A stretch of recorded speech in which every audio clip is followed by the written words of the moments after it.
Good morning dear students. आज हम लखनवी अंदाज पाठ का रिवीजन करेंगे जो कि यशपाल जी द्वारा लिखा गया है। तो यशपाल जी द्वारा रचित लखनवी अंदाज पाठ कुछ इस प्रकार है। पाठ का सारांश देखिएगा।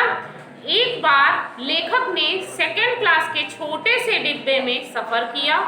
उसमें लखनऊ के नवाबी नस्ल के एक सफेद पोश सज्जन अर्थात नवाबों की तरह से सफेद वस्त्र पहने हुए एक सज्जन बैठे थे, जो पहले से बैठे हुए थे। लेखक उनके सामने की सीट पर बैठ गए। उस सज्जन के सामने दो ताजे चिकने खीरे तौलिए पर रखे हुए थे।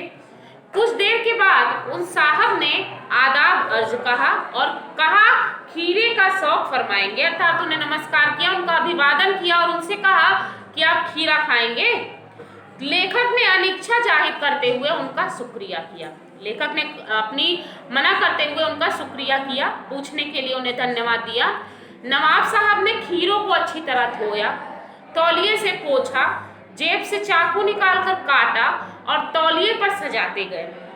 फिर क्या किया? फिर उन पर जीरा, मिला हुआ नमक और काली मिर्च छिड़क दी। ठीक है।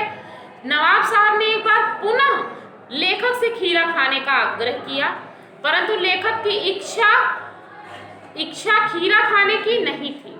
ठीक है।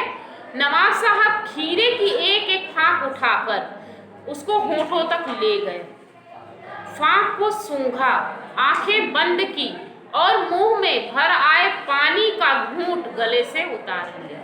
अर्थात नवाब साहब ने किस प्रकार से खीरे को इतने ही ढंग से काटा, धोया, छीला, नमक मिर्च तक डाला उस पर, उसके बाद उसको अपने मुंह तक ले गए, लेकिन नाक से सूंघा, सूंघ करके उनको ऐसा लगा, उन्होंने अपनी आंखें बंद की, उसकी कल्पना की और उनके मुंह में जो उस खीरे को देखकर पानी आया उसे के घूंट को पी गए। फिर क्या किया? ऐसा करने के बाद उन्होंने खीरे के फांक को, उसके टुकड़े को खिड़की के बाहर फेंक दिया।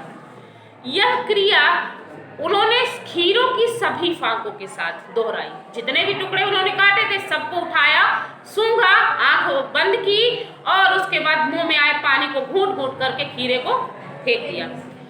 उन्होंने तौलिए से हाथ पोंछा। ठीक है। इसके बाद उन्होंने क्या किया? तौलिए से हाथ पोंछा, होंठ पोंछे, होंठ पोंछने के बाद हमारी ओर देखा, अर्थात लेखक की ओर देखा। फिर मानो कह रहे हो कि खानदानी रईसों का यह तरीका है। नवाब साहब को, अब यहाँ तो उन्होंने खीरा, देखिए बेटा, उन्होंने खीरा सूंघा, उसको सूंघ करके फेंक दिया। फेंकने के बाद भी क्या स्थिति होती है कि उन्होंने डकार भी ले ली, तो अर्थात उनका ऊंचा डकार उनकी पेट से आया, अर्थात उनका पेट भर चुका था। भरे पेट का उन्हें संदेशा मिला।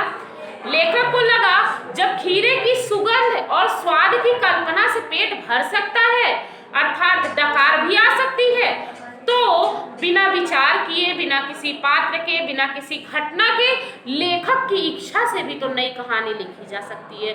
अर्थात लेखक अपनी रचना के प्रति प्रेरित हुए और उन्होंने कहा कि जब नवाब साहब बिना किसी माने खीरे को बिना खाए, उसको सिर्फ सूंघे, उसकी कल्पना मात्र से उनका पेट भर सकता है और पेट भरने के बाद उन्हें डकार भी आ सकती है, तो बिना किसी घटना, बिना किसी पात्र, बिना किसी रचना के मात्र लेखक की इच्छा के अनुसार भी नई कहानी की रचना की जा सकती है। यशपाल जी द्वारा लिखे गए लखनवी अंदाज पाठ का सारांश यही इतना है। ठीक है। तो इस तरह से बच्चों आपका ये सारांश पूरा हुआ। मिलते हैं अगले वीडियो में। Thank you.